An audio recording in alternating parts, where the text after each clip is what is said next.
Hello student, स्वागत है आपका हमारे चैनल वनडे एग्जाम फाइट में। और हम लोग जो है भूगोल पढ़ रहे हैं और भूगोल के अंतर्गत जो है आज हम लोग का टॉपिक है कर्क रेखा, मकर रेखा और विषुवत रेखा।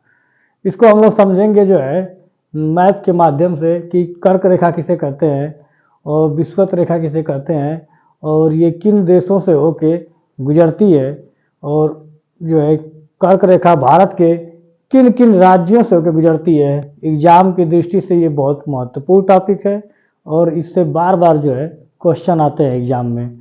तो यहाँ पर हम लोग देखेंगे कि कर्क रेखा, मकर रेखा, ये काल्पनिक रेखाएं होती क्या है, कहाँ से गुजरती हैं, क्या है ये, तो उसको आज हम लोग समझने की कोशिश करेंगे।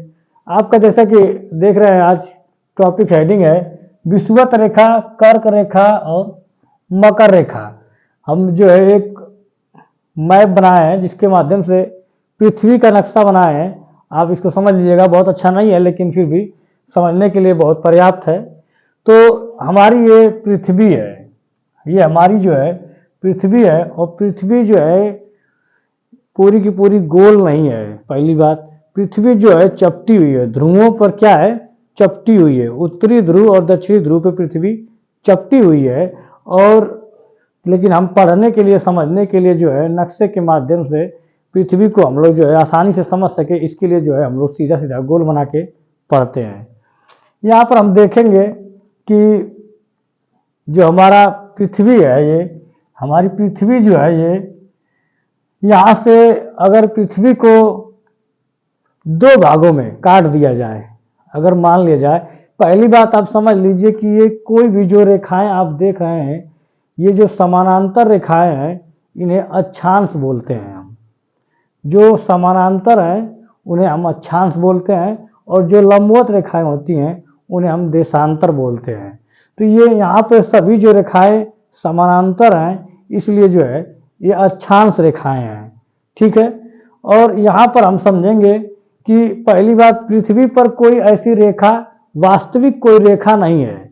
ये रेखाएं जो है पढ़ने के लिए, समझने के लिए जो है भूगोल के जानकार और वैज्ञानिकों ने जो है एक काल्पनिक रेखा माना है, जिससे जो है वो आसानी से जो है चीज़ों को समझ सके। तो ये कोई वास्तविक रेखा खींची हुई नहीं है, ये एक काल्पनिक रेखा है ताकि जो है आदमी जो है उसको स्टूडेंट आसानी से पढ़ सके या जो भी समझना है वो आसानी से समझ सके। तो पहली बात यहाँ पे देखेंगे कि जो हमारी पृथ्वी है, इसको हम मानेंगे कि हमारी पृथ्वी है और ये पूरी की पूरी गोल है, मान लेते हैं कि पूरी की पूरी गोल है।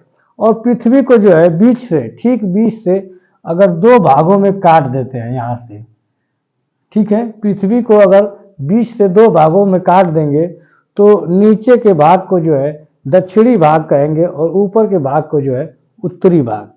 तो पृथ्वी को दो भागों में अगर काट कर विभाजित कर दिया जाएगा तो ऊपर के भाग को पहले तो ये उत्तरी गोलार्ध हो जाएगा और नीचे वाले भाग को दक्षिणी गोलार्ध बोलेंगे या नॉर्थ साइड बोलेंगे और साउथ साइड बोलेंगे, ठीक है। तो पृथ्वी को जो है दो भागों में हमने बांट दिया। तो पृथ्वी को दो भागों में हमने जिस रेखा से बांटा है, जो काल्पनिक रेखा खींचकर हमने बांटा है, उस रेखा को हम क्या बोलते हैं, विषुवत रेखा, ठीक है।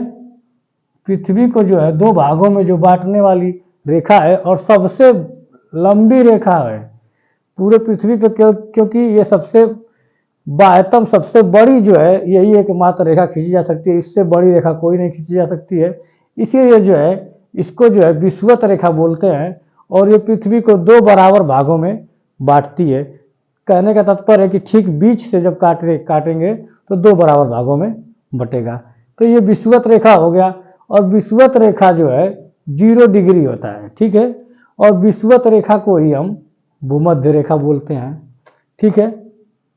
विषुवत रेखा के ठीक उत्तर में और ठीक दक्षिण में, विषुवत रेखा के ठीक उत्तर में और दक्षिण में 23.5 डिग्री, यहाँ पे आप देख रहे हैं 23.5 डिग्री नॉर्थ साइड, उत्तर की बात कर रहा है, 23.5 डिग्री नॉर्थ में एक रेखा और काल्पनिक खींची गई है, इसको हम बोलते हैं कर्क रेखा, ठीक है। ये 23.5 डिग्री उत्तर में।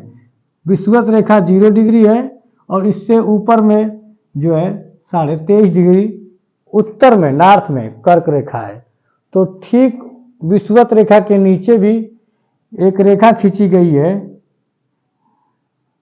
23.5 डिग्री दक्षिण, साउथ, 23.5 डिग्री जो है साउथ में, इसको जो है मकर रेखा बोलते हैं। ठीक है, इसको मकर रेखा बोलते हैं। तो विषुवत रेखा के ऊपर जो है 23.5 डिग्री कर्क रेखा और विषुवत रेखा के नीचे 23.5 डिग्री मकर रेखा। तो यहाँ पर हम देखेंगे स्टूडेंट कि कर्क रेखा और मकर रेखा को हमने जो है थोड़ा सा कलरफुल कर दिया है। इस वाले भाग को हम जो है उष्णकटिबंधीय क्षेत्र बोलते हैं, उष्णकटिबंधीय क्षेत्र बोलते हैं। ठीक है, तो कर्क रेखा और मकर रेखा के बीच में जो है मैक्सिमम जो है सूर्य की जो किरणें हैं लंबवत पड़ती हैं। तो कहा जाता है कि कर्क रेखा और मकर रेखा के बीच में जो पड़ने वाले देश हैं उन पर जो है सूर्य की किरणें क्या है 12 महीने लंबवत रहती हैं। और इन क्षेत्रों में जो है उष्णकटिबंधीय जो क्षेत्र है यहाँ पे सूर्य की किरणें जो है 12 महीने जो है लंबवत पड़ती हैं। तो यहाँ पे गर्मी ज़्यादा पड़ती है। ठीक है, अब कर्क रेखा के ऊपर जाएंगे 66.5 डिग्री, यहाँ पे नॉर्थ में ऊपर की तरफ बात कर रहा है, तो एक अलग रेखा मिलती है आपको आर्कटिक रेखा, आर्कटिक वृत्त बोलते हैं इसको जो है। और 66.5 डिग्री दक्षिण की तरफ जाएंगे तो आपको एक अलग रेखा मिलेगी और जिसको बोलते हैं अंटार्कटिक वृत्त। ठीक है, तो 66.5 डिग्री जो है अंटार्कटिक वृत्त हो गया और 66.5 डिग्री जो है आर्कटिक वृत्त। तो उत्तर की तरफ आर्कटिक वृत्त और दक्षिण की तरफ जो है अंटार्कटिक वृत्त हो गया। तो इनका जो है याद रखिएगा कि 66.5 डिग्री इनका जो है डिग्री में। अब ऊपर जाएंगे और थोड़ा तो यहाँ पर जो है 90 डिग्री उत्तरी ध्रुव पे जो है अक्षांश जो है 90 डिग्री माना जाता है। और दक्षिण में ठीक जो है दक्षिणी ध्रुव पे जो है 90 डिग्री होता है। तो आपको जो है कर्क रेखा, मकर रेखा और एकदम उत्तरी ध्रुव पे 90 डिग्री होता है और दक्षिणी ध्रुव पे भी 90 डिग्री होता है। और यहाँ पे देखेंगे उष्णकटिबंध कर्क रेखा और आर्कटिक वृत्त के बीच, कर्क रेखा और आर्कटिक वृत्त के बीच के जो क्षेत्र है इनको शीतोष्ण क्षेत्र बोलते हैं। और आर्कटिक वृत्त और उत्तरी ध्रुव के बीच के जो क्षेत्र हैं इनको उत्तरीय शीत कटिबंध बोलते हैं। ठीक है, और मकर रेखा और अंटार्कटिक वृत्त, मकर रेखा और अंटार्कटिक वृत्त के बीच को जो है शीतोष्ण हिस्सा जो है शीतोष्ण वाला जो क्षेत्र है इसको बोलते हैं। और अंटार्कटिक वृत्त और दक्षिणी ध्रुव के बीच को शीत कटिबंध, दक्षिणीय शीत कटिबंध बोलते हैं।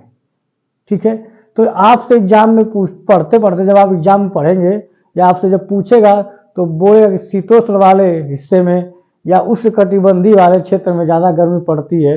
तो आपको ये समझना पड़ेगा कि ये कौन सा क्षेत्र है और किसको जो है उष्णकटिबंधीय बोलते हैं।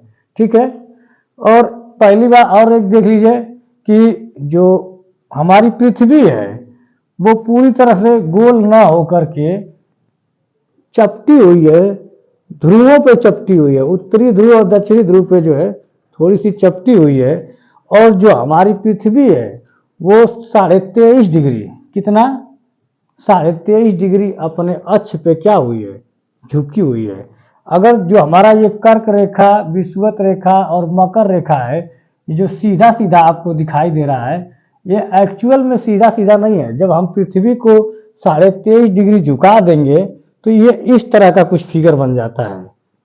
ठीक है, तो ये पढ़ने के लिए, समझने के लिए जो है आसानी रहता है। जब हम इसको 23.5 डिग्री झुकाएंगे तो इस तरह फिगर बनेगा हमारा। तो कर्क रेखा कुछ इस तरह बनती है, विषुवत रेखा इस तरह और मकर रेखा इस तरह। तो हमारी जो पृथ्वी है उस पृथ्वी पर जो है उत्तरी ध्रुव से दक्षिणी ध्रुव की तरफ अगर यदि एक लंबवत रेखा खींचा जाए तो उस लंबवत रेखा से जो है 23.5 डिग्री जो है यहाँ पे पृथ्वी हमारी जो है झुकी हुई है, और कक्षीय समतल से 66.5 डिग्री। तो इसी को कभी कभी पूछ देता है कि हमारी पृथ्वी जो है अपने अक्ष पे कितना झुका हुआ है, तो 23.5 डिग्री झुका हुआ है।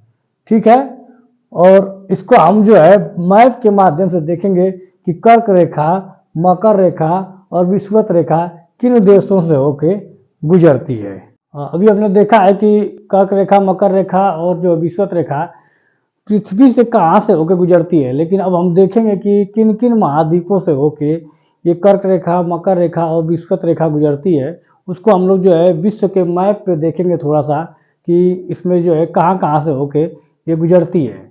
उसके बाद फिर हम लोग फिर देखेंगे कि भारत से कर्क रेखा किन किन राज्यों से होके गुजरती है। तो अभी हम लोग विश्व के मैप पे देखा जाए कि कर्क रेखा, मकर रेखा और विषुवत रेखा कहाँ से गुजरती है। तो ये मोटा मोटी एक जो है विश्व का मैप है जिसमें आप समझ सकते हैं उत्तरी अमेरिका, ये दक्षिणी अमेरिका है, अफ्रीका है, यूरोप है, एशिया है और ये ऑस्ट्रेलिया है और ये हमारा भारत है। ठीक है, तो कर्क रेखा, जो कर्क रेखा 23.5 डिग्री नॉर्थ था उत्तरी, और ये भूमध्य रेखा 0 डिग्री, और मकर रेखा जो है दक्षिण की तरफ जो है 23.5 डिग्री साउथ। ठीक है, इसको हम जो है पृथ्वी के नक्शे पे जो है अभी आपको बताए हैं, और अब हम जो है मैप के माध्यम से देखेंगे कि किन किन महाद्वीपों से गुजरती है। तो आप यहाँ लगभग देख रहे हैं कि कर्क रेखा उत्तरी अमेरिका और अफ्रीका और भारत यानी कि एशिया महाद्वीप से होके गुजर रहा है, और भूमध्य रेखा यानी कि विषुवत रेखा केवल दक्षिणी अमेरिका और अफ्रीका महाद्वीप से होकर गुजर रहा है। और मकर रेखा की बात किया जाए तो दक्षिणी अमेरिका और अफ्रीका और प्लस ऑस्ट्रेलिया से होके गुजर रहा है। तो यहाँ पर हम देखें कि विषुवत रेखा जो है कुल 13 देशों से होकर गुजरता है। विषुवत रेखा जो है जिसको हम भूमध्य रेखा कहते हैं, इसी को क्या बोलते हैं, विषुवत रेखा। विषुवत रेखा ये कुल जो है 13 देशों से होके गुजरता है, और दक्षिणी अमेरिका और अफ्रीका से होके। कर्क रेखा जो है कुल 17 देशों से होके गुजरता है, और उत्तरी अमेरिका, अफ्रीका और एशिया तीनों महाद्वीपों से होके गुजरता है। अगर मकर रेखा की बात किया जाए तो मकर रेखा 10 देशों से होकर गुजरता है। दक्षिणी अमेरिका, अफ्रीका और ऑस्ट्रेलिया 3 महाद्वीपों से होकर गुजरता है। तो ये रहा आपका मोटा मोटा विषुवत रेखा, कर्क रेखा और मकर रेखा किन किन महाद्वीपों से होकर गुजरता है। और आपका देखेंगे तो ये अटलांटिक महासागर है, ये प्रशांत महासागर है और ये हिंद महासागर है। ये तीनों से होकर जो है तीनों रेखाएं गुजर रही हैं। उसके बाद हम लोग जो है भारत का कर्क रेखा, भारत का कर्क रेखा जो है हम लोग देखेंगे कि भारत में जो है कर्क रेखा किन किन राज्यों से होकर गुजरती है। और एक बिंदु और कि भारत से, ये बहुत इंपॉर्टेंट है, भारत से ना तो विषुवत रेखा गुजरती है और न ही मकर रेखा गुजरती है। केवल कर्क रेखा जो है 23.5 डिग्री उत्तरी जो रेखा है ये भारत से केवल गुजरती है। तो यहाँ पे जो है भारत से न तो विषुवत रेखा गुजरती है और न ही मकर रेखा गुजरती है, केवल कर्क रेखा गुजरती है। मैप के माध्यम से आप समझ गए होंगे। और उसके बाद अब हम अगला वीडियो देखेंगे इसमें कि भारत से कर्क रेखा कितने राज्यों से होके गुजरती है।